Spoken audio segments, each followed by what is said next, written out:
श्रीराम समर्थ श्रीराम. एक प्रज्ञाचक्षू म्हणजे अंध संत दररोज मंदिरामध्ये भगवंतांच्या दर्शनासाठी जात असायचे. एके दिवशी कोणी त्यांना म्हटलं की आपण इथे कशासाठी येता? त्या संतांनी उत्तर दिलं की मी देवाचं दर्शन करण्यासाठी येतो. मग ती व्यक्ती म्हणाली, हो पण आपल्याला तर दिसत नाही. तेव्हा ते संत म्हणाले, मला जरी दिसत नसलं तरी भगवंतालाही दिसत नाही का? मी त्यांना पाहत नाही पण ते तर मला पाहतातच ना. बस एवढ्यानेच माझं काम होईल. गोष्ट मार्मिक आहे.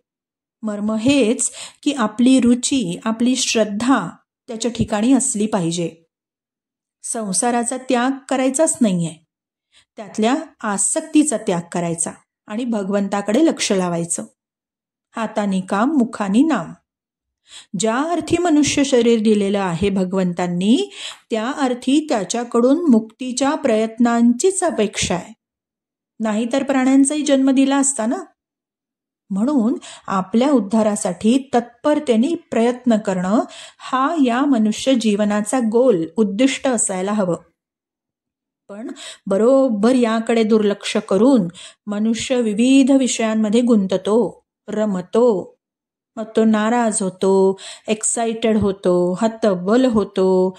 मग काही विषयांमध्ये काही अघोरीपणा करतो, भौतिकवादी होतो, पलायनवादी होतो, कधी श्रीमंत होतो, गरीब होतो, प्रसिद्ध होतो आणि बरंच काही होतो.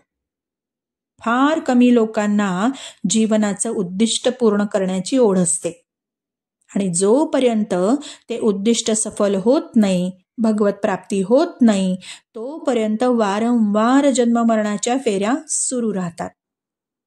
जन्माला येऊन स्वतःचीच सुधारित आवृत्ती तरी किमान करून घेता आली पाहिजे.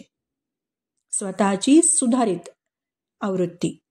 आलेल्या अनुभवातून खरं खोटं किंवा योग्य अयोग्य याची साक्षीत्वाने, विवेकाने निवड केली तर रिफाईन, रिफिल्टर म्हणून आपणच आपल्याला पाहू. श्रीराम समर्थ श्रीराम.